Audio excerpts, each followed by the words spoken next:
gentlemen, from the Seminole Hard Rock Hotel and Casino here in Hollywood, Florida. At this time, we present the big boys of boxing in a heavyweight attraction brought to you by Warriors Boxing Promotions and Cedric Kushner Promotions in association with the Seminole Tribe of Florida and the Seminole Hard Rock Hotel and Casino, Hollywood, Florida, as sponsored by friendsand.com.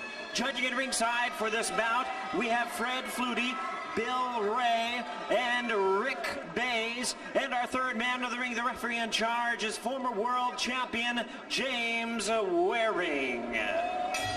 All right, fans, here we go with a heavyweight special attraction scheduled for 10 rounds of boxing. Introducing to you first on my left, he is fighting out of the red corner, wearing white trunks with black trim, hailing from Roanoke, Virginia.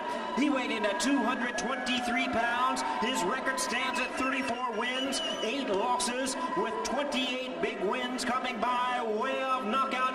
Please welcome Stephen the Storm Panell. And his opponent across the ring, he is ready to go on my right, fighting out of the blue corner in this 10-round attraction. Wearing red trunks with black trim, he hails from Port Jefferson Station, New York, now fighting out of West Palm Beach, Florida. He weighed in at 277 pounds with a record of 31 wins, 5 losses, and 3 draws. He has 19 wins coming by way of knockout. Introducing Jameel Big Time Mccline. Once again, our free in charge, James Waring, now to give instructions. 10 rounds of action scheduled. Get that water up for me right there, okay? Get the water up. Okay, guys, right here is low, right here is low. Any questions here? Any questions here? Touch the gloves, guys, back up. Good job. So with that, we are ready to go, and again, I would have to think Sean O'Grady has joined us back here at the table. I have to think, champ, that Mccline is just going to try to jump it. Well, he has to do something to ignite his career. Nobody talking about Jameel Mccline now in the heavyweight division. They're talking about other fighters, not Mccline. Mccline has to do something here that to raise some eyebrows, to make people think, you know, Jameel Mccline. So he's going to have to jump right on him. And that's what guys at this level have done with Panell. And they've been successful. And I'm sure Mccline knows that, so he's got to try to measure up. And he's starting to draw. Mccline is a big heavyweight with a big heavyweight punch. Panell slipped the right hand in early, and this is a mugging. No mugging. There's no mugging in boxing. You mug for the camera, but not for your opponent.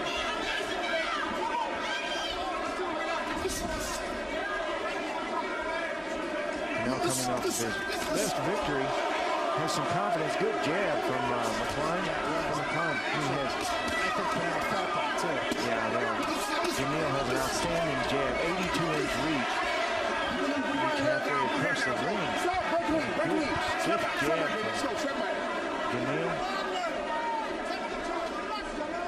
You really have to get up for fights like this in your Mccline. Mccline's been fighting at the top level of opposition. Now, all of a sudden, he's fighting a guy with a 34-8 record.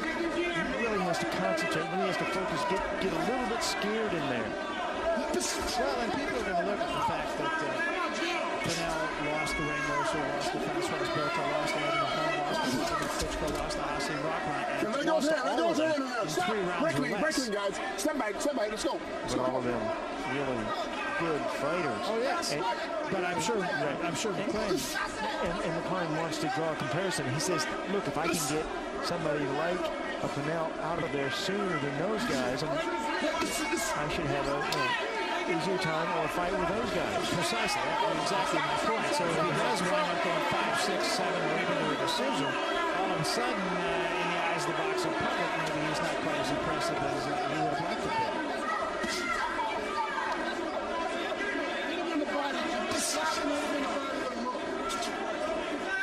That is extremely important. You know, fights of this nature sometimes are more important and harder than the little big fights. In the big fights, you know everything about your opponent. In this fight, Jameel Mccline knows very little about Steve Panell. And Panell, awkward little tall guy. He's got the jab going. He knows enough to have a good right hand. He's bringing some confidence coming off that win in his last fight. He could be difficult to beat. Good right hand from Panell. Oh, it's very good. Right. Left hand behind it. Panell's down.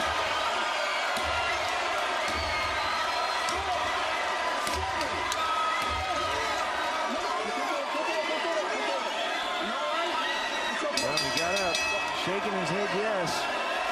Or was it just shaking his head? Maybe his head is shaking.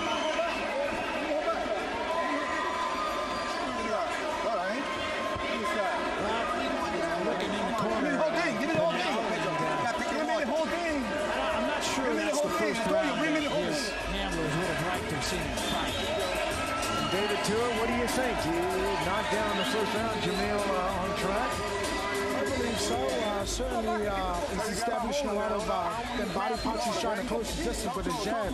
And I believe that's opening up, you know, these head shots. Well, you saw the big left hook as the punch that did the damage. Right left hook. And he's kind of smothering him. Is that the right thing to be doing? Well, for Panell, I mean, he's trying to spoil the party. I mean, he's doing the best he can right now to do that. Are you surprised that Mccline started so late in the round? Exactly, yeah. I think he's got to bring it on a little bit quicker in the next round. But let me ask you, David. I mean, were you Panell? Why would you want to brawl with the brawl? Well, exactly. I mean, if I was Panell, I'd probably just stick and move. Here's my jab, and he's trying to roll him and use different angles, obviously. And he's still trying to fight with him. He's taking the fight to him, and he's in there with a bigger, stronger guy. Panell is. Mccline can hit 277. Can you imagine 277 pounds on your chin? Oh, it's too much. Big. So I would think that he'd slip around, he'd use the jab, he'd move his head, he'd zip and zag, and especially for a few rounds. Let Jameel get some of that 277-pound weight on his hips, on his feet for a few rounds. That's what David Tua and I were talking about when you were backstage. That's a lot of weight. Let him store for a few rounds. See what he's got after that. Stop. Hey, guys, come on, guys. Come on. Watch your elbow.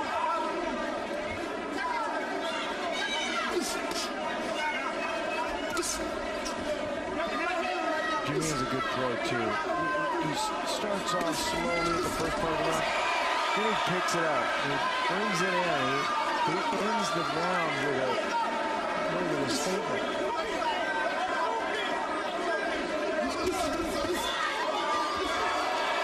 Jab to the body and then right hand to the head. Panell says nothing hurt, which of course means it hurts. They all hurt.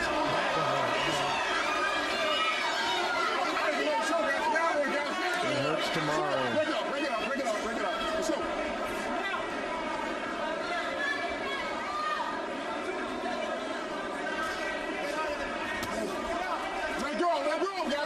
Sneaky right hand from Panell. Nothing sneaky about that right hand. Made him mad. Second time down.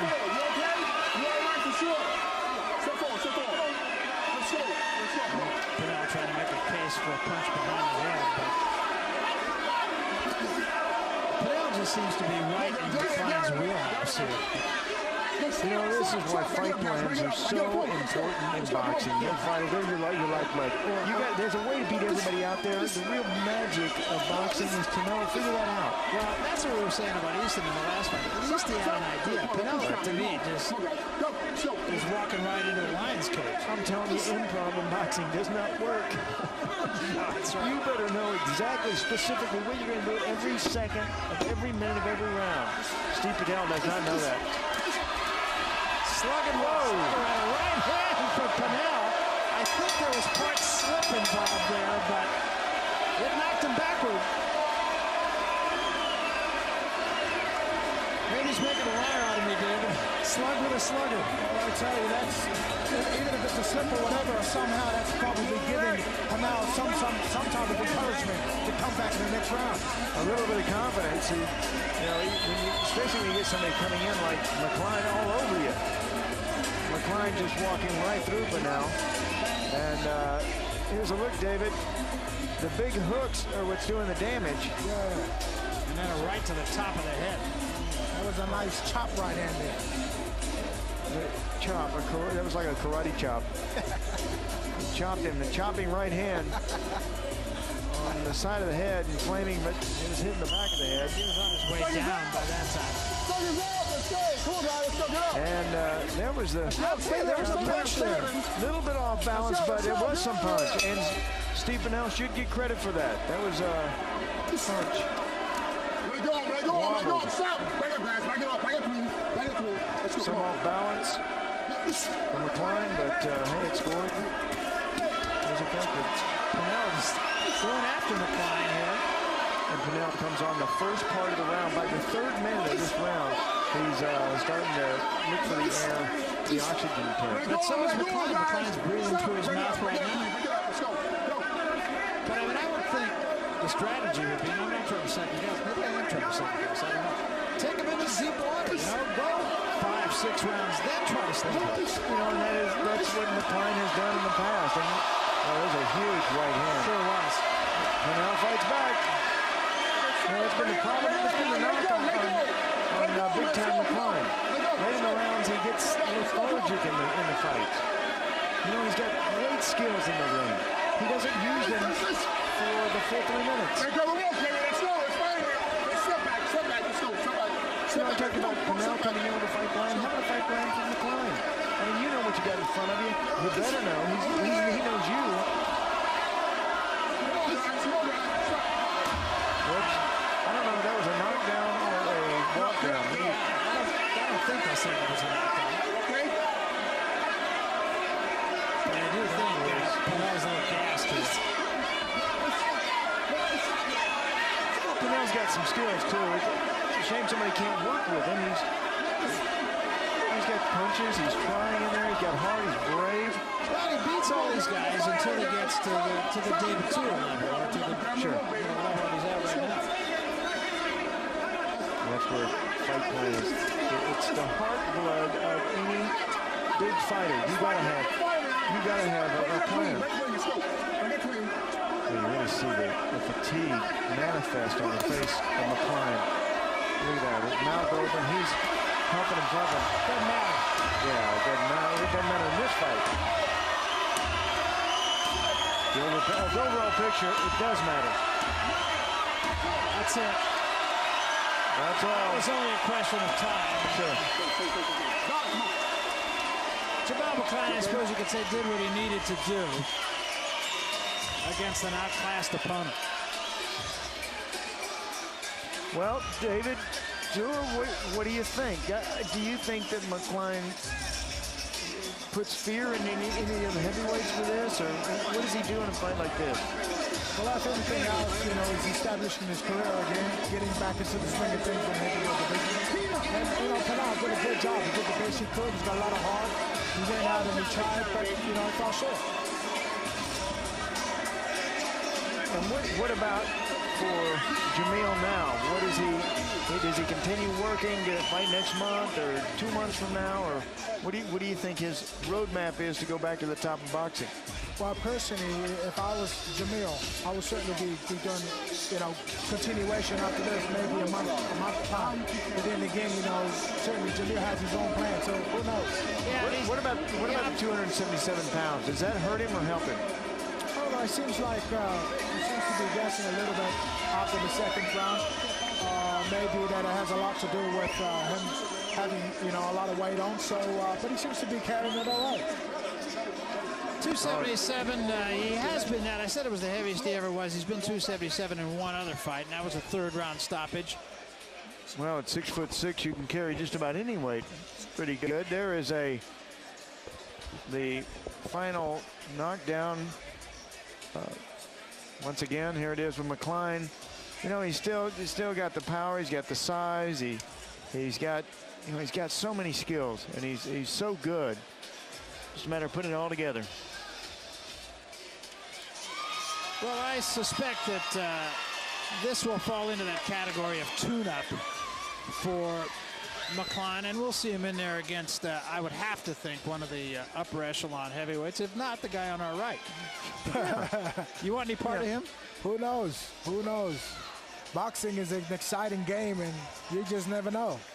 All right, let's make it official. I think we're going to know about this fight. Here's Jimmy Leonard. Ladies and gentlemen, we have the time of 2 minutes 36 seconds in round number 3. Our referee in charge, James Waring, reaches the count of 10. He is the winner by way of knockout, Jameel Big Time Mccline. Well, Jameel Mccline is a winner here, and again, I would have to put this fight in that category of tune-up fight. I don't think there's any question, David. He's not in the best shape he's ever been in, and use this just to get a little bit of work outside the gym. Well, if anything else, it's work for him. You know, it's tough sparring, so to speak, for him tonight, but he did what he had to do. Well, I think that's the bottom line, too. And Panell, of course, really fought right into his hand. I mean, he came after him, and we were saying earlier, I mean, you don't slug with a slugger. At least not early in the fight. He had to go, but like I said, he fell short. He did give it his best. He tried to spoil him a little bit, but somehow Jameel was too strong, and he finished the job. You know, we were talking about, do you want any part of him? It's the old adage of styles make fights. I think your style against Jameel Mccline, very successful style.